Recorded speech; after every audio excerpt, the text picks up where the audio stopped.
Well, at boarding school in Canberra, the Parliament's back in session. So's my regular Monday night guest, National Affairs Editor for The Australian, Dennis Shanahan. Well, terrific to have you back. Good timing, of course. Parliament's returned, as I said.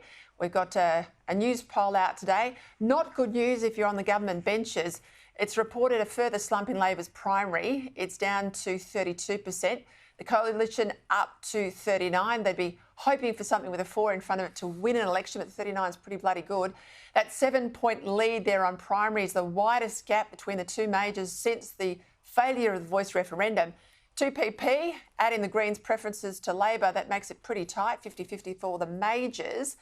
Now, you go away on a break, Dennis. You think you might come back and find the political landscape's changed dramatically, but it's only gotten worse for Labor. This is absolutely trend now on minority government, or worse if you look at what's happened in the last couple of weeks.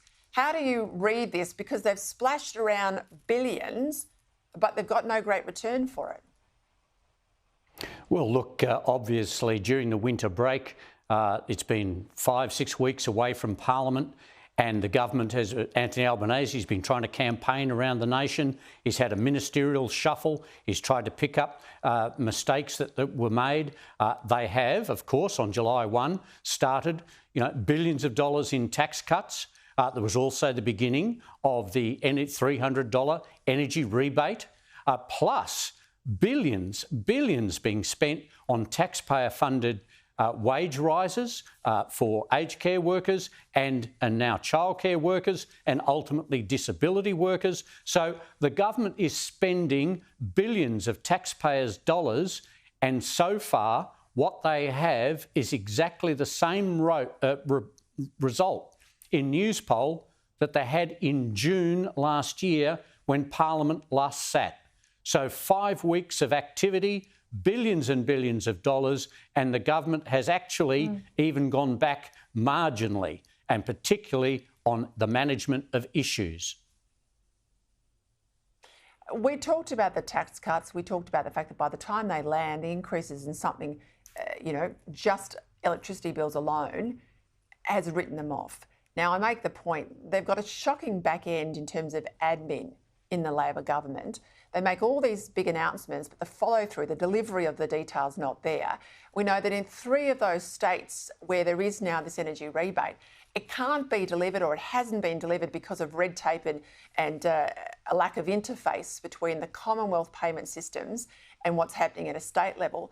These guys, all hat and no cowboy, Dennis. I think that's part of the problem. They're not believable, and even when they make a commitment, it's not being delivered or felt by families. Well, that's right. And of course, all of the polling is showing that the Labor Party is way down on economic management. The Coalition is well in front. The big issue of immigration, the government is down, Coalition is up, law and order, housing, all of these issues the government is falling behind on. And with the polling showing that they are well behind on economic management, this big fight they've had with the RBA, where the Reserve Bank has said government spending at all levels has contributed to inflation and is keeping interest rates higher for longer.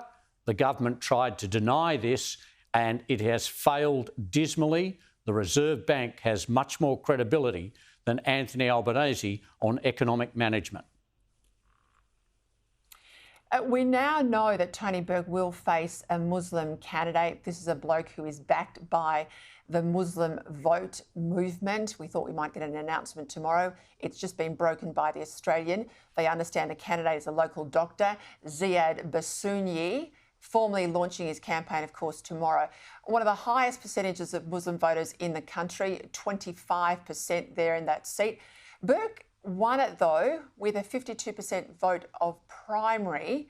So you'd think he would be in a strong position.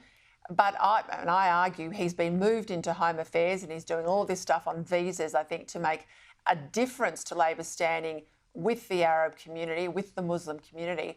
That says to me they're pretty spooked here. What do you think, Dennis? Oh, I think they're definitely spooked. Look, I think one of the reasons Anthony Albanese put Tony Burke into the job is because he's at least experienced as an immigration minister, and Andrew Giles had to go. Oh, but shocking. So there was shocking. Shocking. So there's that. There is that. But then there is also what we see in the seat. If there is a Muslim candidate running against Tony Burke, but also against Jason Clare, Chris Bowen, in Ed Husick, in this area of Western Sydney, it is highly volatile. At the last election, Tony Burke only had faced 3 other candidates, or 4 other candidates: a Liberal, a Greens, and 2 minor candidates. He did win with a majority vote. The Liberals were next. This is where Labor is concerned about a Muslim movement vote, because it can alter, it can force Tony Burke into preferences, and then who knows where those preferences will go. Where will the Greens' preferences go? Where will the Muslim vote preferences go? And so the Labor Party is taking this very seriously, and as one senior minister said to me, they are not going to be caught out like the Liberals were on a Teals campaign. They are alert to a Muslim Teals campaign, taking them on in safe seats and costing them big slabs of votes. Yeah, you say they're alert, and I think they are. Certainly conversations I had in Canberra when I was there just before the break says to me this is on their radar. But the longer they leave it to call the election, the more lead time they'll give this movement to establish themselves. We learned that Glenn Drury, the preference whisperer, is now working for Senator Fatima Payman. She's obviously sitting on the crossbenches, not with Labor anymore. But that says to me, if he is her chief of staff, she and the backers behind her, they're not mucking around.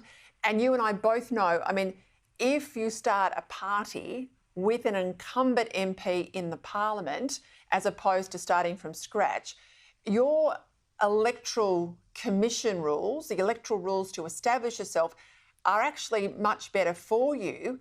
Now, she's not said that that's what's happening, but the presence of Drury makes me think this is absolutely on the cards, Dennis.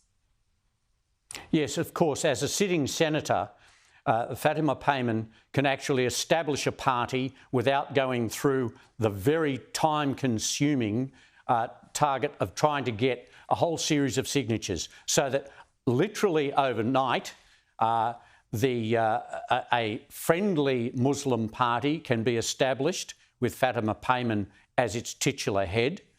They can also, and this is what's happening, the Muslim vote, the Muslim voice, independents are working together. Again, this idea that you have a loose coalition of candidates who can then work in various ways, work together, work in targeted elections. I think that the Muslim vote will be well organised by the time of the next election. I don't think the government's going to bring forward the election by any chance. I think it always was going to be and will still be in May next year. It's not looking good for Labor, but by the same token, I don't think rushing to a poll is going to help.